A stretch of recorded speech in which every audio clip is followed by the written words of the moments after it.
Hey, this is Pat from Honest Few, the platform to get reviews for your products and services online. Today is a real treat because we're talking with the Amazon seller's lawyer himself, CJ Rosenbaum. I first discovered CJ on Quora, where his insights have racked up nearly 2 million views. He's been cited in the Huffington Post and Forbes and has been helping Amazon sellers fight suspensions, listing hijackings, and trademark violations. He also bought Apple shares in 1996 at $22 and $24, so he's a gentleman with some great insight. In our discussion, we cover a simple step-by-step plan to appeal an Amazon suspension, dealing with bans, what CJ thinks the difference is between entrepreneurs and Amazon sellers, and his business philosophy. We also take your questions, which I got straight from the Honest Few Insider Facebook group. You can join here, such as what to do if someone is injured when using one of your products. If you'd like to get in touch with CJ, his contact details are here and in the description. He offers free consultations, so you've got nothing to lose. This interview is powered by Honest Few, my company, who helps sellers get reviews for their listings, which builds trust and gets you more sales in the long run. So without further ado, please enjoy my discussion with CJ Rosenbaum.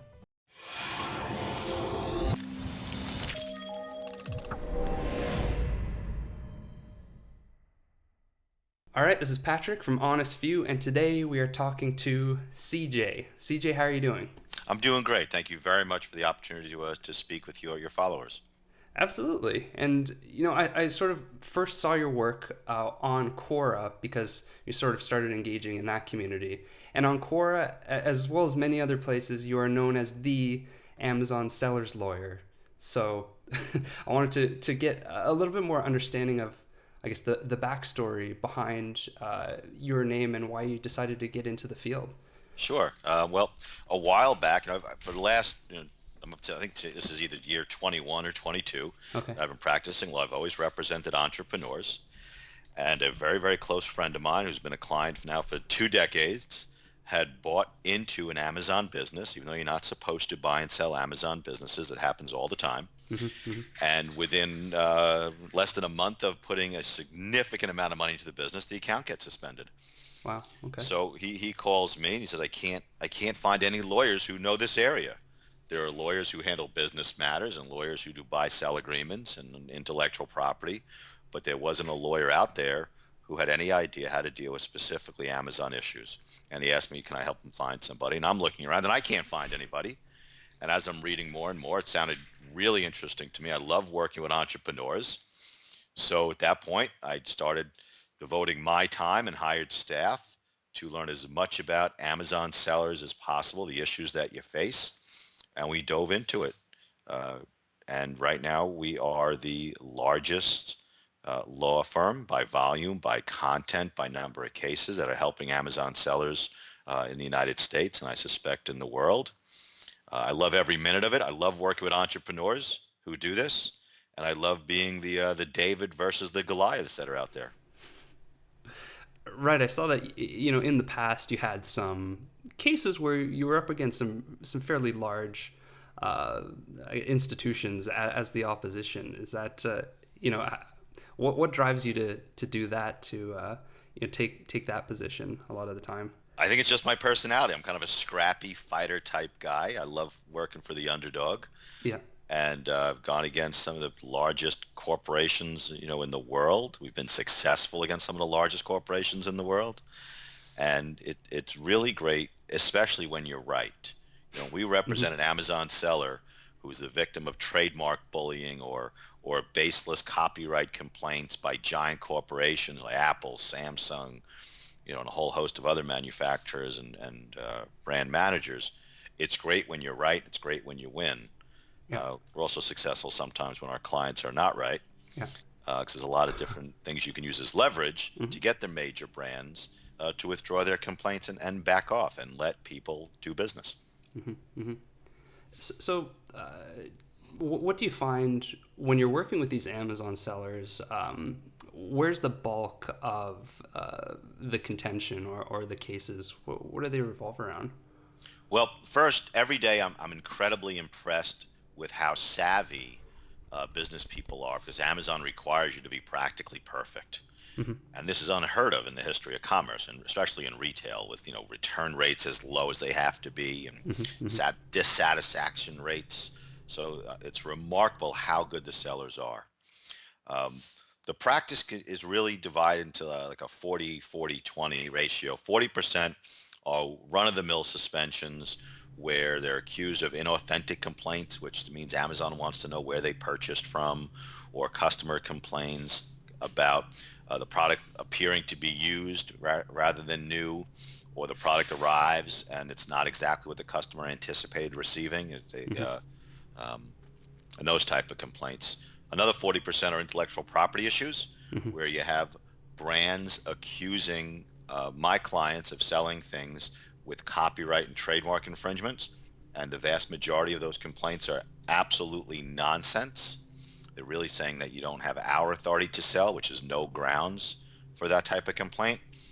And also 20% is dealing with problems in the UK, for example, problems getting goods back, arbitrating some issues with Amazon, buy-sell agreements when people are buying and selling their Amazon businesses, and also just general business contracts and other issues that Amazon sellers face every day. Okay, okay. And I guess, yeah, that was interesting. You sort of mentioned it off the bat, and and I sort of wanted to close the loop. You mentioned at the top that you're actually not allowed to buy and sell Amazon businesses. So is that just point blank not at all allowed, or? Well, not allowed is a relative term. I mean, Amazon, there's no Amazon police, Yep. right? I mean, so I'm a lawyer. I'm a lawyer. My job's to keep my people doing business and making money. So since the Amazon police are never going to knock on your door and take you away in cuffs, I think it's totally fine, morally, ethically, and under a business perspective, to buy and sell something that you built up. It does violate Amazon's policy. Their policy is you cannot buy and sell an Amazon account. Yep. If the ownership changes hands, you're supposed to report it to them. You lose all your rankings. So we do handle buy and sell of Amazon accounts. And even though it's against Amazon policy, I don't see anything wrong with it at all. I don't see it makes sense. You build up your account, okay, with your hard work and your business savviness. I think you have every right to sell it, whether Amazon approves it or not. It's not really my concern. My job is to get that buy sell done and then keep the new owner in business. Yeah. Yeah. Yeah. Okay. Okay. So I guess this sort of brings us to the difference between it's Amazon's TOS and the law. What sort of daily practices should Amazon sellers be doing to prevent any sort of TOS trouble? I think it's all business decisions, to be honest with you. If you can comply and it helps make you money, then you should absolutely comply. On the other hand, if it's a business decision, a risk versus reward analysis, for example, sellers with multiple accounts, that is absolutely against Amazon policy. And if they catch you, they shut down all your accounts. No ifs, ands, or buts. They shut you down. So I think the business person, has to do an analysis. What is more risky? Is it more risky to have all of your eggs in one basket in one account, and if they suspend you, you have zero income and all your money is tied up in inventory and the money that Amazon withholds? Or is it more risky to have multiple accounts and spread your risk? So if one account gets shut down, most likely you're going to continue to do business on your other accounts. If you are going to have multiple accounts, you have to be very careful to keep everything separate so that you don't get caught. And it's just, to me, it's all business decisions. Just like, Amazon has a lot of detriments with their incredibly high demands on sellers.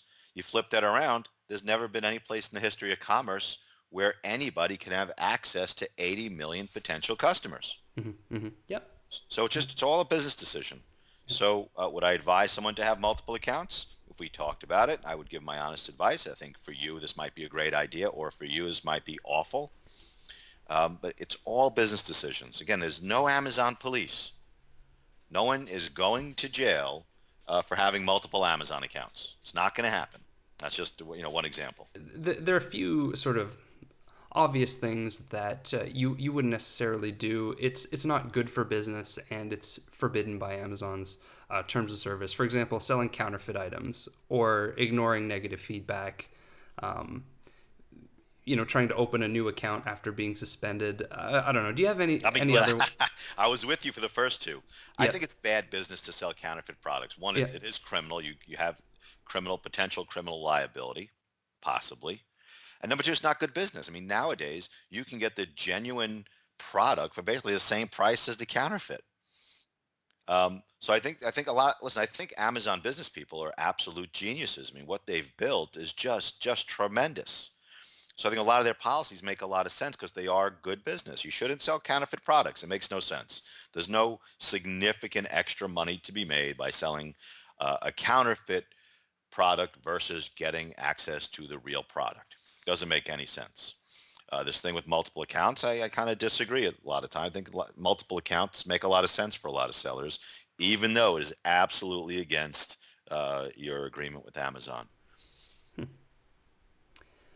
Okay, so do you see any other sort of really common? I suppose I'm looking for something, a bit of a takeaway for the audience. Like, this is something really obvious that doesn't benefit you, that people are doing all the time. It's getting people busted for no good reason. Um, Something along those lines. Like, I guess. I'll give a couple of takeaways. Yeah, sure. For example, the multiple we've talked about multiple accounts. It's come up a couple of times. I mean, if you are going to take the risk of Amazon catching you with multiple accounts, you need to be very, very careful. You need to have separate computers, separate IP addresses, different locations, different people working for each business as if it's an entirely separate business, and never sign in from the same phone on both accounts or from the same place. Your domains need to be owned by different people so that Amazon can't link it that way, and different bank accounts, and different names and different either tax ID or social security numbers.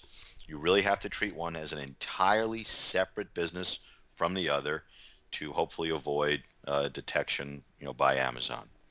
On the other hand, if you don't have the wherewithal, you're not big enough to do that. Doesn't make any sense to have multiple accounts, because if you're not making more money, then there's a lot of cost savings for only having one store where you can use one bookkeeper, one inventory person, shipping things from one place. A lot of savings that you can have by not having duplicative stores. That's just one example. I think other takeaways are that sellers need to stay abreast of what's going on with Amazon to continue to do business. And a lot of their programs are really, really good. I mean, having to maintain awesome customer service is good business. Yeah. You can comply with those metrics. You could be successful selling anything. You can keep Amazon's customers happy. It's awesome training for every business you can get into. That's And so I true. and Yeah. I think a lot of it really is the way they allow you and the way they track all the different metrics, all the different measurements. No small business owner was able to do that, 2 decades ago. So I think these are really, really awesome tools that Amazon provides to you, to do better business, to be a better business person. Right. Right. So it's almost like so the systematic metrics that they've set up incentivize, but then improve everyone's business practices as a result. Everyone's Yeah. business. This new negative dissatisfaction rate. I mean, who would have thought such a thing? That's why they have thousands of PhDs working for them, thousands of MBAs. I mean, they really come up with really great ways to track how good of a business person you're doing, and that's a tremendous benefit, because 98% of the businesses don't have access to McKinsey consultants to do this type of analysis. And through Amazon, they have this ability to track their own progress, and that's a huge benefit of being an Amazon seller. Yeah. Yeah. It's so true. So, all right. Well, I guess I'll switch gears a little bit to the second half. Let's say everything goes wrong and you get, either suspended or banned. I guess, first of all, what do you see as being the difference between a suspension and a ban? And then, how would you deal with each in a general sense? Okay. Suspensions, either from a particular product, off an ASIN, or your whole account, is generally because you are having some problems giving good customer service, Right. or you're just having some bad luck with some really bad customers. Each thing is just something you need to be able to pivot and handle as a business person. So what we do on the suspensions is we address what the issue is. Years ago, when suspensions were being addressed in Seattle, and they wanted you to do this whole deep dive self-analysis, really beat the crap out of yourself and find out all the things you've done wrong since the beginning of the earth. Yep. Those days are long over. because the plans of action are now being read by people in India who don't have the time to read about your whole life story. They have specific problems. They want you to address those specific issues so they can either approve or deny. Also, there's always been a request for follow-up information. Those are becoming not only less requests for follow-up, but certainly more pointed requests for follow-up, Hmm. where the people in India say, we want more information about X, and you address it. You fill the information that they need, and then you go on doing business. Um, the bans, the bans are usually, you get that email say we may not read any more stuff that you send in, Hmm. and I just see the bans as another obstacle. I never see a ban as like you're banned for life. It may end up being that way, but certainly not from my perspective. If your plan of actions aren't working, and now they say we're not going to read it, I don't think we've ever had something that wasn't read and responded to, even though we see those emails all the time. You escalate it to a policy team. If you're not successful with a policy team, you can escalate it to a Bezos escalation, where there's a whole another team of people who's supposed to start the analysis from scratch. So I don't ever really see the ban as a real ban. I think you can always, continue to fight and continue to submit and change and alter. Um, Open up another account if you think that's wise for your particular business needs. But listen, I don't want anyone to walk away and think that's it. They're totally done with Amazon. They can never sell again. I have rarely seen that be the case where you cannot get back on, by in some method. Right, right, right. So in either case, a suspension or a ban, most of the time you'll have a chance to appeal. Just one chance, and is it a written No, we document haven't or? seen any limit. Okay. Be honest with you, we've taken over cases from some of the other Amazon consultants, and when they failed, we've succeeded. Hmm. Not that we're always successful. Nobody is always successful. But I've definitely seen accounts with more than a dozen submissions easily, Hmm.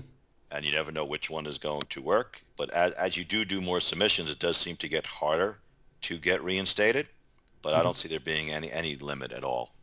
Okay. Okay. So what do you find to be a successful suspension or ban appeal? Like, what does it look like?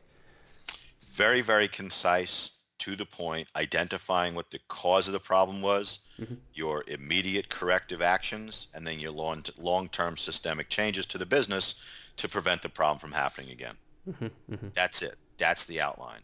Yeah. No sob story. I mean, you can't write about how you can't make your car payment anymore.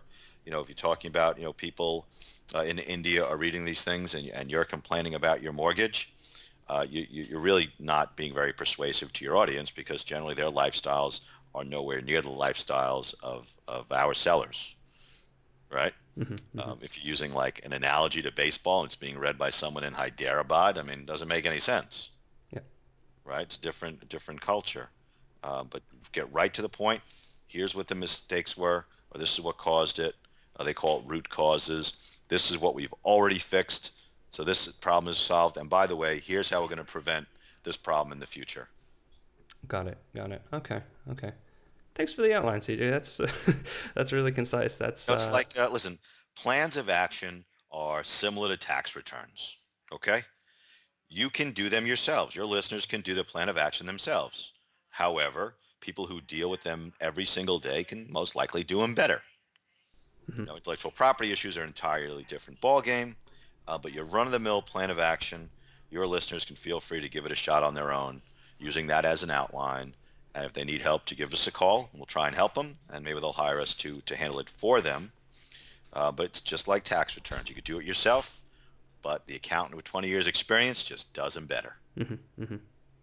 Yeah. Yeah. That's exactly it. Or like washing your car by hand or going to a car wash is just, and the time savings too, right? That's really something you can't get back. Yes. Yeah. And also we recognize, I mean, it's very, very stressful for sellers.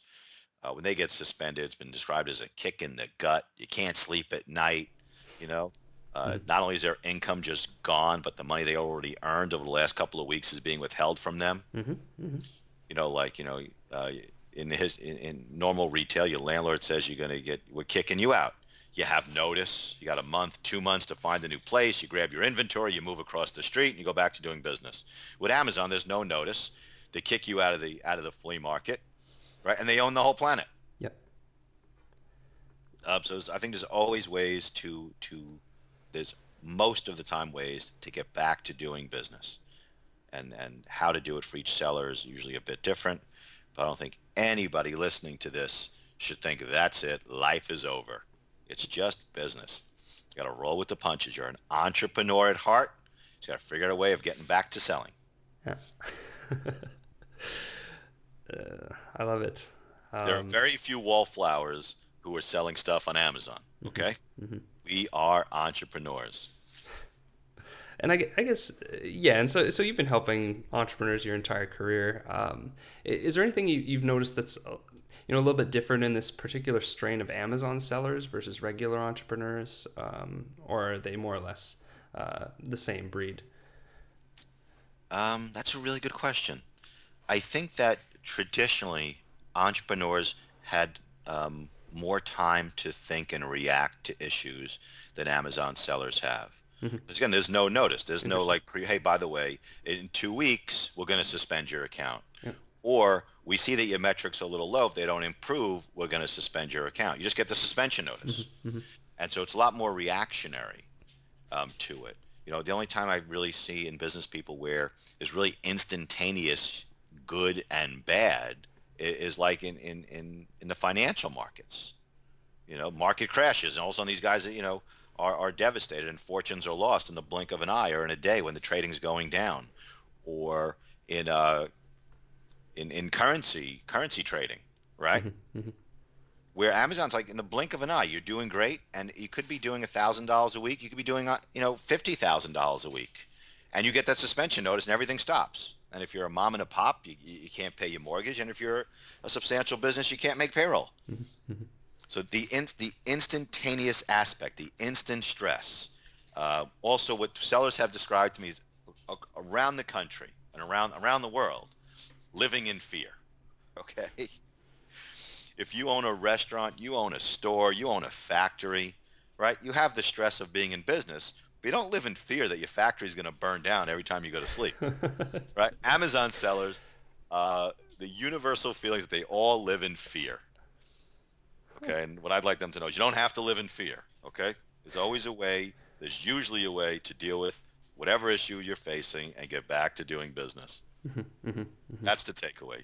Amazon, that's it. Amazon sellers all live in fear. I don't think they really. Okay, we're done. No, that's what a life. What a life. I mean, I guess the natural, yes, certainly what you're saying is correct. I think that there's hardly ever a final no answer. Like a rough percentage, what instance of cases do you see bouncing back? I hate this question. Attorneys, unlike these non-lawyer consultants that are out there who say they have X percentage, lawyers are not ethically permitted to tell you what percentage of success they have, because I could have batted 1,000 last week for every single seller that came to us, and they're all reinstated. It doesn't mean anything when it comes to the next client. So we're not ethically allowed to give percentage because it's misleading advertising. So I can't give that. I can tell you that as a practice, since I want happy, repeat, long-term clients, Yes. If I think you're dead in the water, we tell you, hey, you're dead in the water. We need to find another way to skin this cat. On the other hand, when I think it's going to be a real easy issue, we tell them that, listen, this should be resolved in a couple of days. But listen, every time we're hired, there's no guarantee. No lawyer can ethically give a guarantee, and certainly not with something as erratic as Amazon. Yeah. Yeah. Yeah. Yeah. Good answer. And I mean, I just had to ask, but that's fair. And I can tell you, my competitors who do this, one of the biggest people, all their staff is in the Philippines. There's nothing wrong with the Filipino people, right? But I can't imagine that sellers in the U.S. or the U.K. are going to be comfortable with a plan of action written by people who are not either U.S. or U.K. based. My competitors flaunt that their special sauce is they worked at Amazon in Seattle, and the response is that's wonderful, that's really great. Except all the jobs we're talking about are in India. you know. Um, so and that's what we do. Just I love it. I love dealing with entrepreneurs every day. I love the David versus Goliath, and I want to make sure that sellers know they can sleep at night. There's always hope. There's always ways of doing business. You're an entrepreneur. You got to roll with the punches. It's so true. And I guess, by way of wrapping up, I had sourced two questions, pretty specific ones from our Facebook group, the Honest View Insider. And if you don't mind, I'll give you those, and then we're out of here. So I guess the first one comes from John Santos. He says, patent issues. How to know if you're truly infringing on a patent, or is the other seller just claiming infringement to stop you from selling? Okay, there are virtually no patent issues that are out there. A patent, okay, intellectual property falls into basically three categories: copyright, trademark, and patent. A patent is a new invention where the government gives you a license that you're the only person that can sell this new invention for a certain period of time, and that's patent. Most sellers are not inventing things. They're selling products that are similar to other products or the same as other products. So there's really practically zero patent issues. Now, people often claim to have copyright or trademark rights, even though they didn't file with the United States Patent and Trademark Office, just to try and scare you and get you off. It's easy enough to check. Go to the United States Patent and Trademark website and take a look. It's not the greatest website. It's not very modern, but it's not difficult to use. And you take a look. Also, when you actually look at somebody's trademark, often they don't have protection for what they claim to have. You can't copyright or trademark real generic terms or pictures of things that occur in nature. So you really need to look at. That's one of the things that we do. And we get when someone hires us because they got suspended from an intellectual property complaint, we look at the application. What do they even have a trademark? And sometimes we'll reach out to big giant corporate America and say, hey, by the way, I don't know if you realize this, but whoever did your trademark, they really screwed it up. You don't have the protection you think you have. So before we get into a whole thing and you create liability for yourself, withdraw the complaint, and I'm happy to tell you why your application is no good. Mm-hmm. So John, don't fear. Yeah. Okay, go to I think it's uspto.org or .gov/org, and take a look. Work your way through it. If you need help, give us a call, but you can do it yourself. Take a look. Also, the majority of the claims are baseless. I mean, okay, so you have patent, which is an invention. Copyright means someone wrote something and you cut and pasted it onto your box. That's a copyright violation. No ifs, ands, or buts. Trademarks, if you take the Nike swoosh or the McDonald's M, right, and you stick it on your own shirt, okay? But if you're just selling a real Nike product, a real Danskin product, whatever the product is, and you bought it someplace and now you're selling it, you didn't violate any intellectual property rights. At least in the US. The UK has some different rules, but in the United States, you can buy and sell anything without violating anybody's rights because you bought it. It's called the first sale doctrine, okay? And you can resell it. Amazon sees it differently a bit because they just kind of throw up their hands and they let the complainants and the sellers fight it out. Yep. But there's generally no basis for the complaints. Mm-hmm. Nice. Okay. All right. Fair enough. And I guess the last thing, we're going to end on a real pleasant note here. This is from Eric Adamowski, and he asks, how would a seller deal with a scenario where a customer gets injured using their product? I don't know if you ever have these cases, CJ, but I'm sure this must come up now and then. It's very, very rare. Oh, it is? Okay. Okay. That's good to know. One thing, most sellers don't carry liability insurance. Yep. And you might want to look into it. If you're selling a product that actually might hurt somebody, Mm-hmm. you might want to try and buy insurance coverage for it because not only will it'll provide someone else to pay if someone really does get hurt, it'll provide money for a lawyer to defend you if they sue you for getting hurt.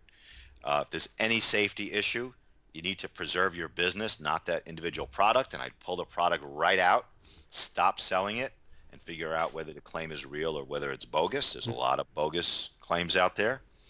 But I think initially you want to stop selling. That'll also help you if you get suspended for selling it, if you can show Amazon later on that once you found out about it, you affirmatively stopped selling it yourself, that'll help preserve the entire business.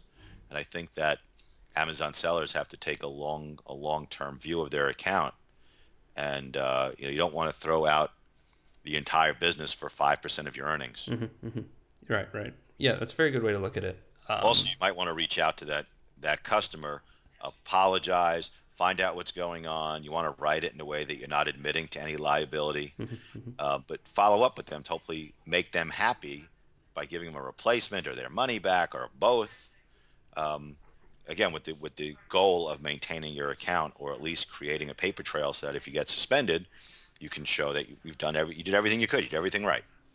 Interesting. Okay. Well, yes, certainly the customer service as well as you can provide it, not admitting any sort of liability, but just to have it on record. Sure. Like, Yeah. we're really sorry you had a bad what can we do? Right. Is there Right. anything we can do? Yeah. Yeah. If someone hurt themselves, they might just want another one.